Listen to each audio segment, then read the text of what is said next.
Olá, professor. Hoje eu e meu grupo nós vamos falar sobre o artigo de simulação numérica da transferência de calor em um domínio com fluxo de ar quente em torno de uma placa metálica. Esse artigo é de Brancher e Petri, de 2016. O grupo é composto por mim, Ana Júlia, pelo Jean e pelo Matheus Fogás. Vamos contextualizar um pouco. Pensando na transferência de calor, a gente vê que esse é um processo essencial para os processos... Isso é um fenômeno, essencial para os processos industriais, e de engenharia de forma geral. Um dos principais mecanismos é a convecção forçada, que é um processo onde o fluido, pode ser água ou ar, ele é forçado através de um sistema para a transferência de calor, E esse mecanismo ele é vital para projetar sistemas de resfriamento, trocadores de calor, secadores, entre outros equipamentos térmicos. Um pouco sobre a aplicação, como eu falei, projetos de trocadores de calor, resfriamento de equipamentos, tive o cooler na CPU, é aplicado também na aeronáutica e automobilística, como resfriamento do motor, e nos processos industriais, secagem, aquecimento e resfriamento. Como que eles pensaram, como que funciona isso? Primeiro, eles utilizaram duas equações, equação de advecção de fusão e a equação de difusão de calor. A equação de advecção de fusão, ela serve para combinar os efeitos da advecção, que é o transporte de calor pelo movimento do fluido, e da difusão, que é a dispersão térmica. Ela é muito utilizada na dinâmica de fluidos e na transferência de calor para descrever como que a temperatura ela varia ao longo do tempo. A segunda equação, que é a de difusão de calor, ela descreve como que a temperatura, nesse caso Ti, de um material ela se distribui ao longo do tempo devido à condução térmica. Ela afirma que a taxa de variação dessa temperatura em um ponto específico ela é proporcional à soma das segundas derivadas espaciais de temperatura multiplicada pela difusividade térmica, que é uma constante que depende do material que você está utilizando, porque vai variar a condutividade térmica, a densidade e o calor específico. Bom, basicamente essa equação ela descreve o processo no qual o calor ele se espalha por um material. Então, se um ponto do material ele está muito quente e as outras partes não, o calor ele vai tender a se espalhar para essas regiões até que reduza gradualmente essa diferença de temperatura ao longo do tempo. Exemplificando isso, eles utilizaram um duto de comprimento L e largura W, então aqui L é 2 vezes W, e dentro desse duto eles colocaram uma placa metálica de comprimento L sobre 2 e largura W sobre 2. Através de um sistema de pressão, eles forçaram o ar a circular da esquerda para a direita, para fazer a convecção forçada, certo? Primeiro, eles tiveram que definir o perfil de velocidade do ar, que é basicamente calculado a partir das equações de Navier-Stokes, utilizando o método SOLA. O método SOLA é um método basicamente para resolver Navier-Stokes, certo? E ele foi desenvolvido para lidar com esses problemas de dinâmica dos fluidos, particularmente em simulações bidimensionais, 2D ou 3D, onde a solução era muito complexa ou é impraticável da gente se obter. Como eu falei, foram utilizadas também a advecção de fusão para o ar, e a difusão de calor para o metal. A partir disso, as equações elas foram resolvidas numericamente usando uma técnica implícita, para que a resolução das equações elas chegassem mais perto do real. As aproximações em diferenças finitas eram centradas de segunda ordem, e foram usadas para as derivadas espaciais. a partir daqui, o Jean ele vai exemplificar um pouco melhor através do Python. Bom, então finalizada toda essa introdução teórica, ficou como desafio aí para a gente conseguir representar, né, a atividade em si daquele artigo, só que da nossa forma e com o conhecimento que a gente tem de Python e as instruções em si passadas pelos artigos, que é bem escassa. Bom, pela nossa lógica, a gente acabou chegando em um resultado relativamente satisfatório, e eu vou explicar em si qual foi o caminho que a gente usou aí para criar o código em si. Então a gente começou importando as bibliotecas mais necessárias, que é o NumPy para o cálculo e o Matplotlib ali, que é para visualizar, né, esses dados de forma gráfica. E o sistema operacional em si, que não é tão necessário, é mais para o contador que a gente acabou adicionando aí no gráfico para visualizar em tempo real aí de segundo em segundo. Então a gente começou a definir o problema, foi onde a gente colocou as variáveis em si de difusividade térmica do aço e do ar, ambas, né, aí em metros quadrados por segundo. A gente também adicionou em si a velocidade do fluxo de ar na direção x e y, só que a da direção y está zerada porque a gente considerou que o nosso eixo principal em si seria o x. E aí, respeitando as leis que o artigo passa, a gente definiu que o comprimento ele seria sempre o dobro da altura em si do domínio, né, ali da placa. Ali a gente tem o tempo total de simulação em si do programa, né, que é de 60 segundos, também seguindo o exemplo do artigo. E aí, mais entrando em Python especificamente, a gente começou a definir os nós, tanto no eixo X quanto no eixo Y, para definir a nossa malha ali de trabalho. Então, como é que funciona esses nós? Ali na linha 13 e 14, né, eu defini 100 para o X e 50 para o Y em si. E aí na linha 16, começando ali na inicialização, o que eu faço? Eu pego esse comprimento em metros de 2 e eu acabo dividindo isso em 100 partes iguais. E a mesma coisa para o Y, eu pego esse 1 metro e divido ele em 50 partes iguais. E ali no DT eu defino o passo em si, né, de um nó para o outro aí na nossa malha. E como é que isso fica? Né? Acaba ficando uma malha assim, onde a gente tem como se fossem várias caixinhas, onde a gente vai acabar armazenando e passando ali a temperatura de um para o outro, com base em si na fórmula do artigo.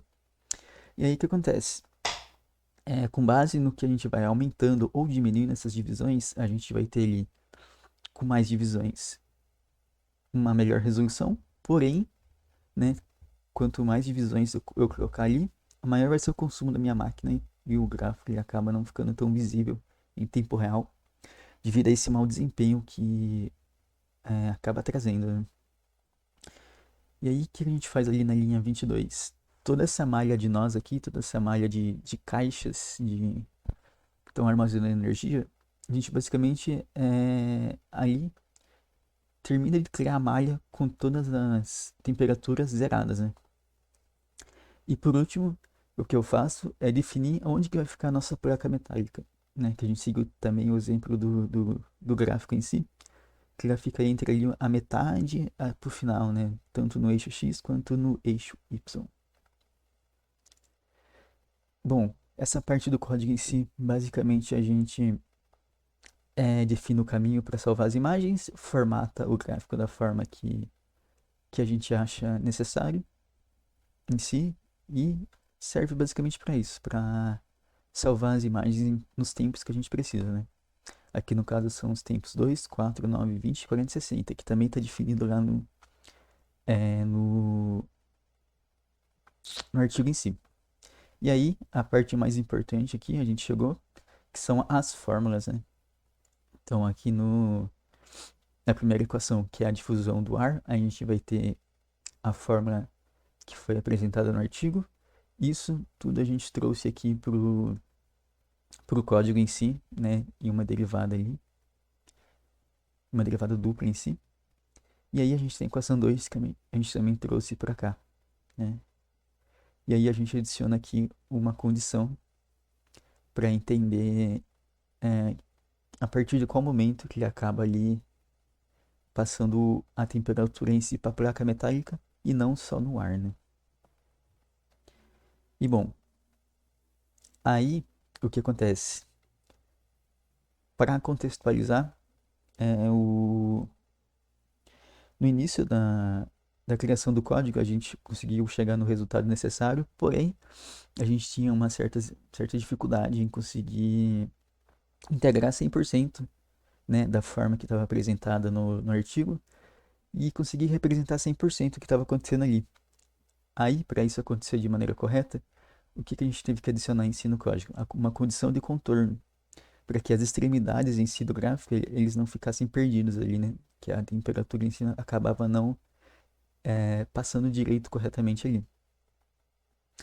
Aí, aqui na linha 95 já, basicamente, eu defino o ponto máximo de temperatura, onde a gente pode variar aí basicamente de 0 a 1, ou então de 0 a 2, 0 a 3, 0 a 4, e por aí vai. Essa última parte em si, do 97 até o 99, basicamente eu estou mostrando o contador no terminal. E do 100 ao 104, eu também estou complementando aquele código lá de trás, onde eu estava salvando as imagens.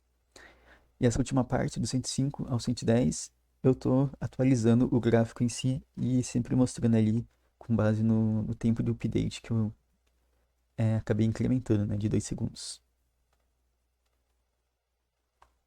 E bom, esses foram os resultados que a gente chegou no tempo 2, 4, 9, 20, 40 e 60. Então a gente vê ali do 2 ao 9 em si, é uma grande passagem da temperatura pelo ar. E do 20 ao 60 a gente vê a passagem em si da temperatura pela placa metálica, né? E bom, aqui em si é o vídeo de demonstração, né? Onde eu mostro todo o código e aí eu começo a rodar e a gente vê em tempo real aí a passagem do ar, né? Então aqui em 20 segundos ele já está entrando bastante na placa metálica. Que a gente vê que o contador vai rodando aqui em segundo por segundo e salvando a imagem nos tempos definidos que eu falei lá atrás. De 2, 4, 9, 20, 40 e 60. Então aqui a gente já está em 44, 46. E aí a gente vê que em 60 aqui o código para. E agora eu estou mostrando onde que ele salvou as imagens, né? Todas aí no tempo correto para a gente conseguir comparar lá com o artigo em si. E bom, a gente acredita aí que tenha chegado num resultado bem satisfatório. E agora o Matheus vai complementar aí com o restante das informações pra gente. A partir disso, quais são as possibilidades que podemos trabalhar? No caso do exercício do artigo, foi utilizado um exemplo simples, no qual utilizou a propagação de calor em uma chapa, estudando somente os eixos x e y, sendo que na realidade sabemos que no mundo da engenharia a gente trabalha sempre com os três eixos principais, o x, y e o z, no qual, a partir disso, existem diversas possibilidades que podemos trabalhar. Uns exemplos práticos e mais simples são os estudos de tensões e análise de deformação. Por exemplo, no caso dos estudos de tensões, temos a análise de acúmulo e desacúmulo de tensões em arestas, no qual, como sabemos, os cantos de junções de arestas são onde se acumulam mais tensões. E a partir disso é necessário fazer um estudo para reforçar ou fazer algum tratamento no material para que o mesmo resista.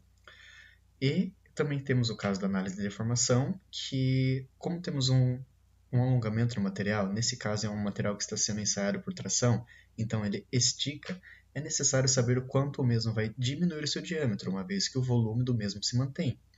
E a partir disso, de uma maneira geral, eles são trabalhados em fórmulas muito mais simples. No caso, por exemplo, estudo de tensão é força sobre área, é uma simples conta de divisão. E no caso da análise de deformação, eu tenho a deformação por tensão aplicada. Então, são relativamente casos mais simples de se trabalhar. No entanto, como poderíamos fazer para a gente começar a implantar uma situação mais prática da realidade, um estudo mais incorporado, vamos dizer assim? Primeira coisa, a gente teria que fazer a definição do problema, que com base no código teste que foi apresentado pelo Jean, teríamos que fazer a parte do contexto teórico, a parte da conta física, vamos dizer assim, que no caso do exemplo foi utilizar a parte da difusividade e da velocidade de fluxo do ar nas direções, no qual se a gente quisesse estudar, por exemplo, os três eixos, a gente precisaria inserir esse terceiro eixo e e, a partir disso, fazer o segundo passo, que é implementar a parte da equação que seria trabalhada nele. E a partir dessa equação, que nem foi explicada por Schettini, a parte da teoria, que a gente vai precisar contemplar, a gente mescla tudo isso e chega na parte da precisão que a gente vai querer. Pois, como eu já estava explicando com parte na teoria dos nós, quanto mais pontos eu querer analisar, maior vai ser a capacidade que minha máquina vai precisar, vai precisar ter para poder trabalhar o problema. Um exemplo que podemos ter disso, de um elemento mais complexo, é a equação de Navier-Stokes completa. No caso do exercício, ele foi dado uma situação mais simples para poder trabalhar. Sendo que a Navier-Stokes completa, a gente pode trabalhar, por exemplo, a gente pode tentar calcular e prever a velocidade e onde estará numa determinada partícula em um rio. No caso, como são fluidos, a gente pode começar a trabalhar com contextos no qual o fluido ele pode ser laminar ou turbulento.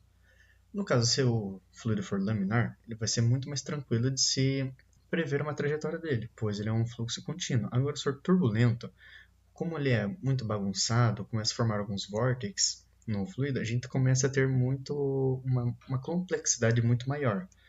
E a partir dessa aplicação, de a gente conseguir trabalhar, a gente tem uma aplicação, por exemplo, uma válvula redutora de pressão. A gente consegue estudar o caminho que a água vai fazer, onde vai ser os acúmulos de pressão dessa água e como a mesma vai se portar. A partir disso, a gente consegue dimensionar a válvula e estudar o comportamento do fluido mais à frente. E caso eu queira estudar, eu posso ver um exemplo prático, como vocês podem ver na imagem, de uma partícula, quais caminhos ela pode tomar de tanto, no qual, quando se trabalha com fluidos, a gente tem infinitas possibilidades no qual essa partícula pode acabar indo, no qual, como eu tenho infinitas possibilidades, o meu computador vai precisar processar tudo isso. Com isso, o que podemos concluir? A parte de integração de cálculo numérico na engenharia apresenta infinitas possibilidades, no qual posso trabalhar com sistemas mais simples, mecânicos, ou alguns conceitos mais elaborados da física, no qual quanto mais o tempo passa e as tecnologias vão se desenvolvendo, mais o campo vai se aprofundando nessa questão. No entanto, temos as limitações computacionais, que, como foi dito pelo Jean e complementado no exemplo, se eu quero uma coisa mais precisa, uma coisa mais detalhada, como se fosse mais próxima da realidade, eu vou ter que ter um computador muito potente e isso vai implicar automaticamente em um gasto muito maior com tecnologia, pois o computador precisará ter um alto processamento, automaticamente o custo do mesmo é elevado.